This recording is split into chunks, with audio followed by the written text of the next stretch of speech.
नमस्कार। आज हम विलियम ब्लेक की कविता द टाइगर को हिंदी में पढ़ेंगे। चलिए प्रारंभ करते हैं।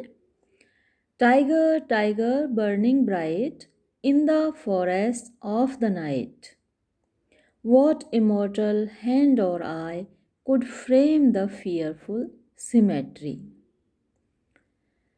सबसे पहले तो आप टाइगर की स्पेलिंग देखेंगे तो पाएंगे कि ये डिफरेंट है, TIGER होती है और आप थोड़ा कंफ्यूज होंगे।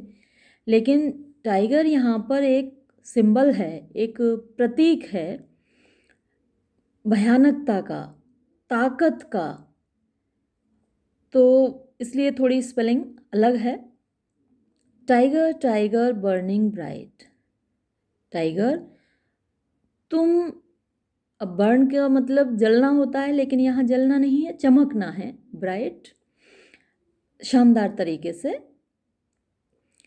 तो टाइगर, तुम चमकते हो शानदार तरीके से इन the forest of the night, रात के जंगलों में। टाइगर का जो फर होता है वो ऑरेंज कलर का होता है, नारंगी रंग का होता है, पीले रंग का होता है, और वही रंग आग का भी होता है। तो जब टाइगर को देखते हैं ऐसा लगता है कि वो एक आग जल रही हो, आग की तरह वो चमकता है घने जंगलों में। In the forest of the night, जंगल के अंधेरे में या रात के घने अंधेरे में, जंगलों में जब वो दिखता है तो ऐसा लगता है जैसे आग जल रही हो, या उसकी जो आंखें हैं इतना ग्लो होता है, उनमें इतनी चमक होती है, उनको जब आप देखते हैं तो ऐसा लगता है जैसे आग जल रही हो। What immortal hand or eye could frame the fearful symmetry? What immortal, immortal Amar, hand or आई, तो वो कौन से अमर हाथ थे, वो कौन सी अमर आंखें थीं। Could frame the fearful symmetry.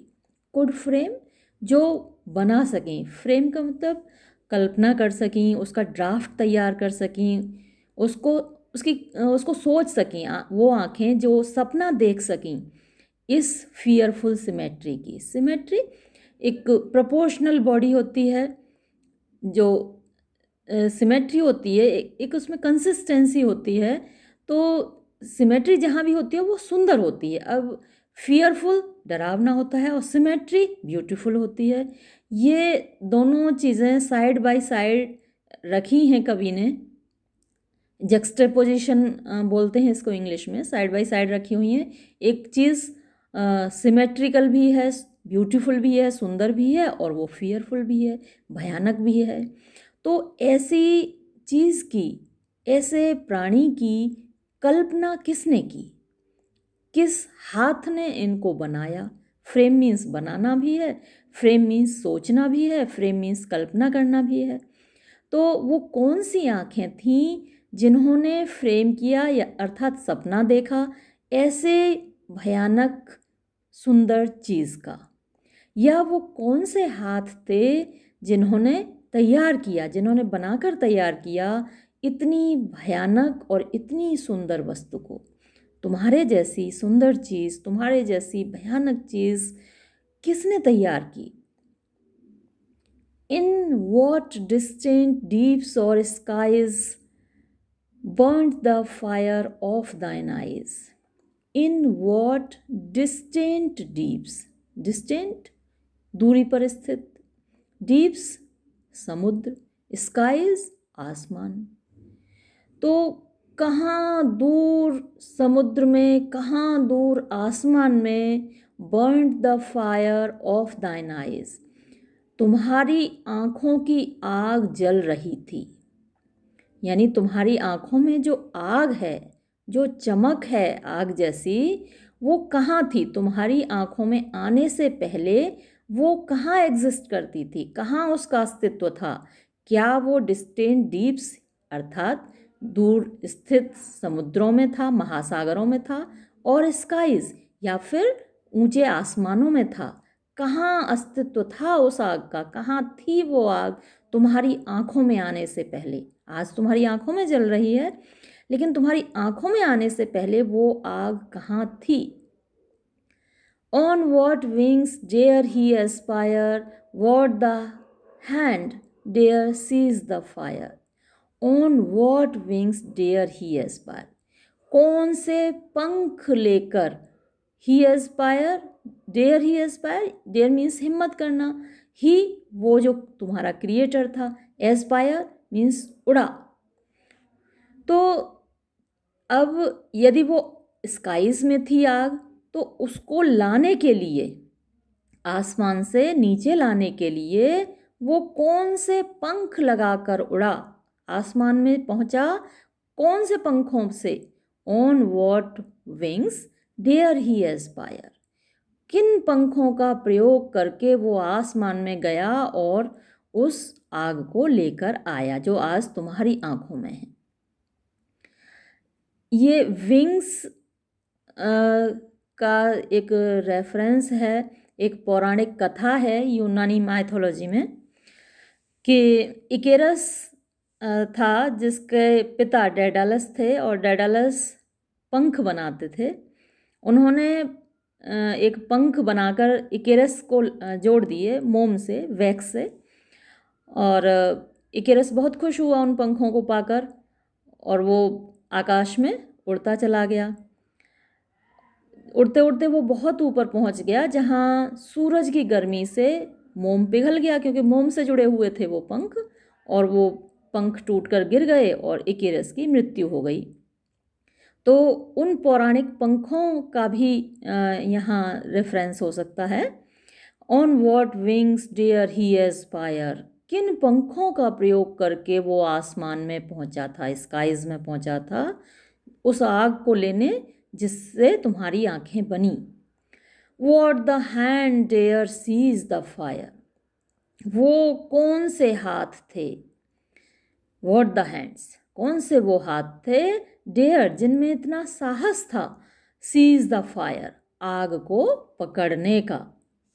और यहाँ पर भी एक रेफरेंस हो सकता है, आप बता सकते हैं प्रोमीथियस का।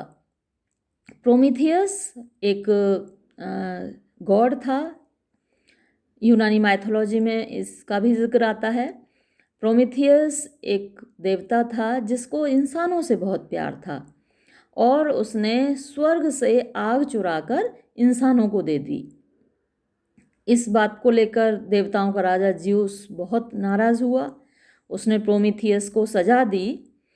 प्रोमीथियस को जंजीरों से जकड़ दिया गया, एक चट्टान से बांध दिया गया जंजीरों के साथ, और ज्यूस ने एक बाज भेजा जो उसके लिवर को खाता था।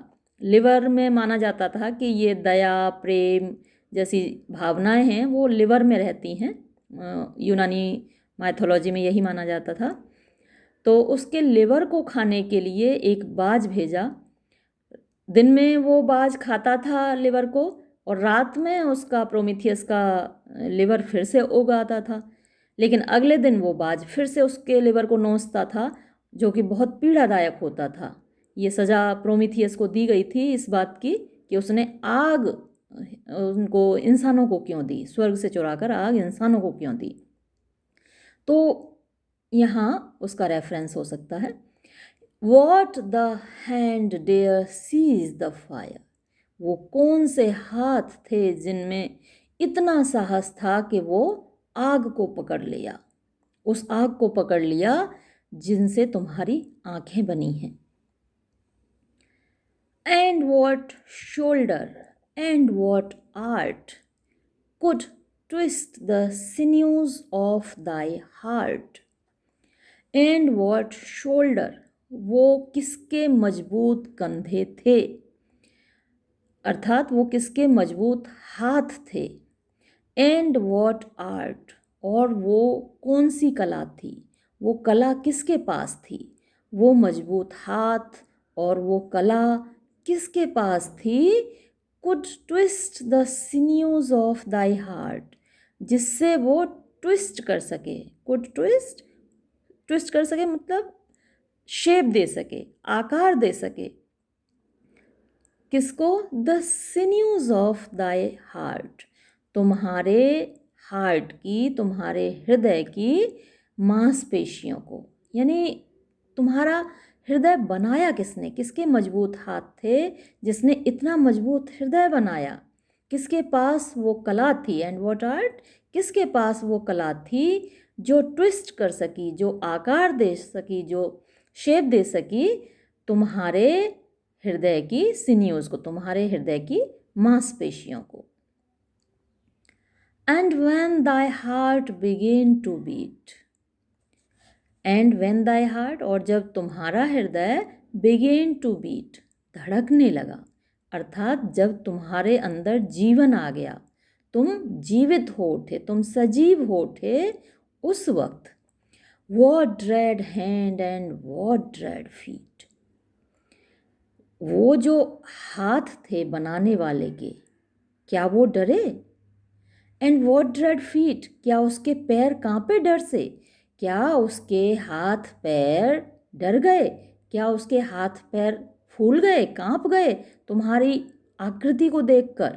जब तुम्हारे अंदर जान आई, पहले तो उसने बना लिया, और बनाने के बाद जब उसने तुम्हारा हार्ट बना दिया और वो हार्ट धड़कने लगा और तुम जीवित हो उठे, तो क्या उस वक्त उसके हाथ पैर कांप गए अपनी स्वयं की कृति को देखकर?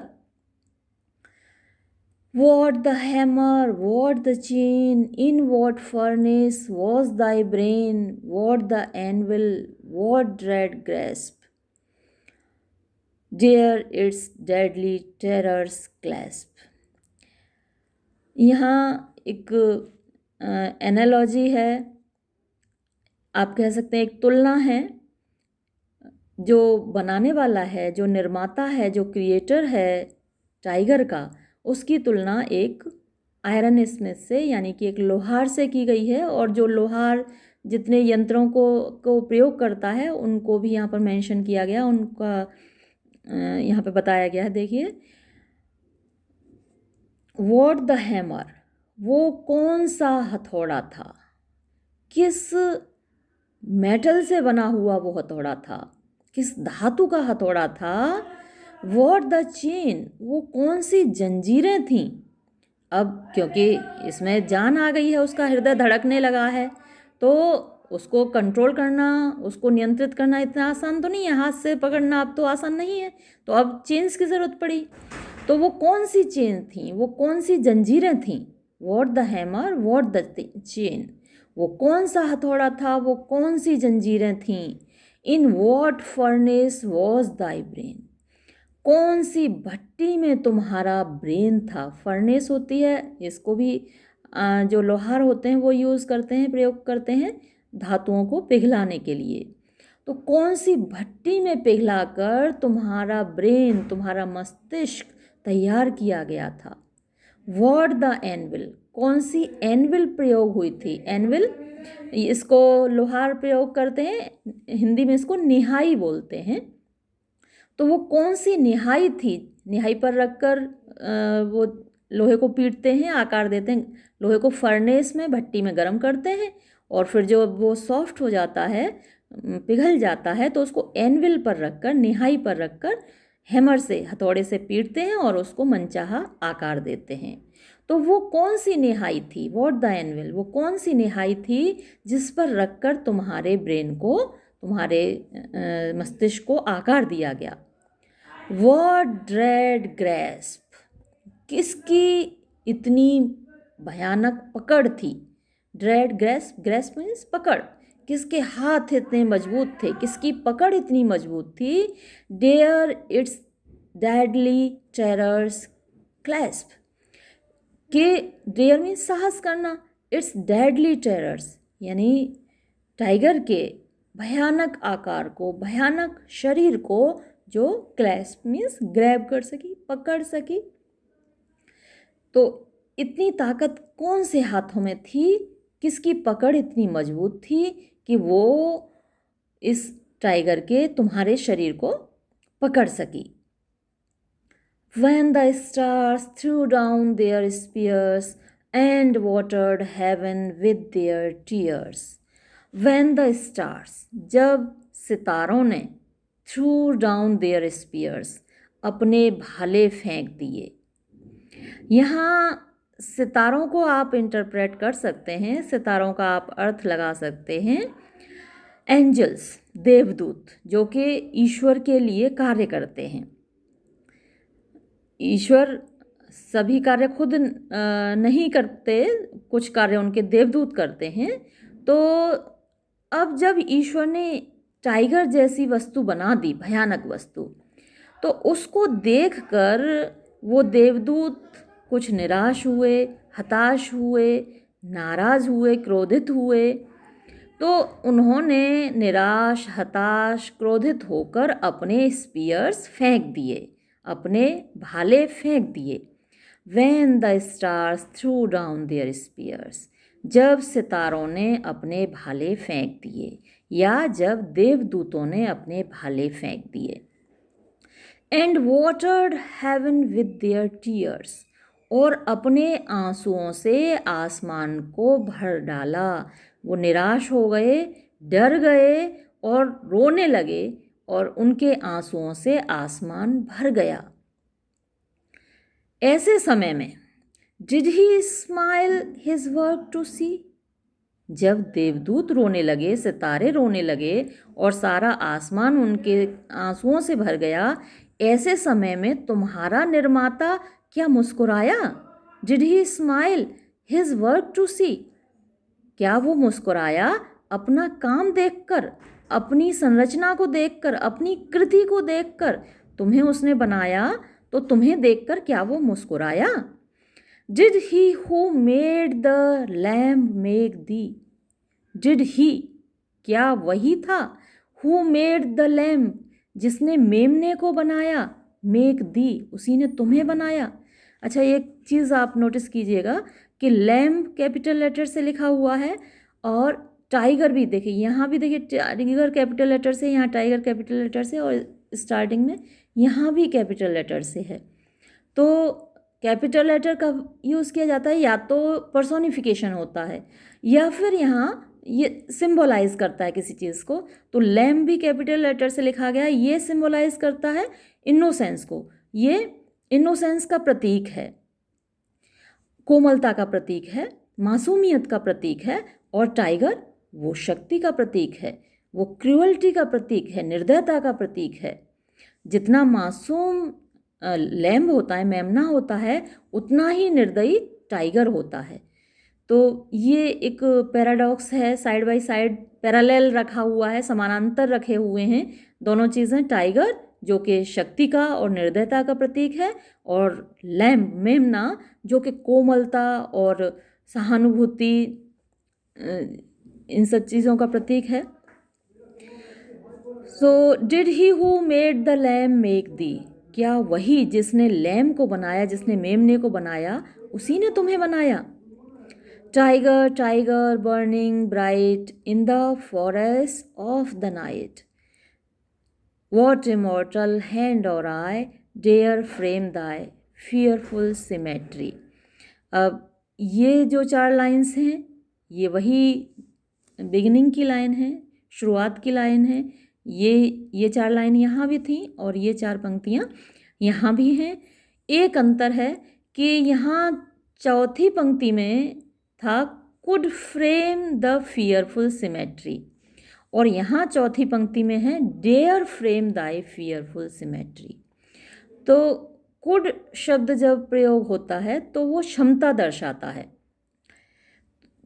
तो यहाँ कवि क्षमता पर प्रश्न कर रहा था कि किसकी इतनी क्षमता थी जो तुम्हें बनाया। और जब ये पूरा डिस्क्राइब कर दिया, उसका पूरा, उसका जिस तरीके से वो बना टाइगर, वो पूरा डिस्क्राइब कर दिया, तो उसके बाद अब यहाँ क्षमता की बात नहीं रही, अब यहाँ साहस की बात हुई। डेयर फ्रेम दाई फियरफुल सिमेट्री, किसमें इतना साहस था कि तुम्हारा जो शरीर है, तुम्हारा फियरफुल सिमेट्री, तुम्हारा भयानक और सिमेट्रिकल यानी सुंदर शरीर है, ये इसको बनाने का साहस किसमें था। तो सिर्फ इतना अंतर है इस पंक्ति में और इस चतुर्थ पंक्ति में। कविता यहाँ पर समाप्त होती है। यदि आप इसका स्ट्रक्चर देखें तो ये कविता क्वाट्रेंस में या आप 4 लाइन के स्टेंजाज में डिवाइड कर सकते हैं, और आप चाहें तो इसको कपलेट्स में डिवाइड कर सकते हैं, यानी दोहे राइम्ड कपलेट हैं। देखिए, bright night, eye, symmetry, skies, eyes, aspire, fire. तो आप अपनी सुविधानुसार इसको बांट सकते हैं, क्वाड्रेंट्स में बांट सकते हैं, 4 पंक्तियों के स्टेंजाज में बांट सकते हैं, या फिर 2 पंक्तियों के स्टेंजाज में बांट सकते हैं। एक विशेष चीज़ आप इसमें नोट करेंगे कि देखिए, question mark, question mark, question mark कितने प्रश्न ये पूछता है। ये रेटोरिकल क्वेश्चंस होते हैं, यानी कि पूरी कविता में प्रश्न पूछे गए हैं लेकिन उत्तर नहीं हैं।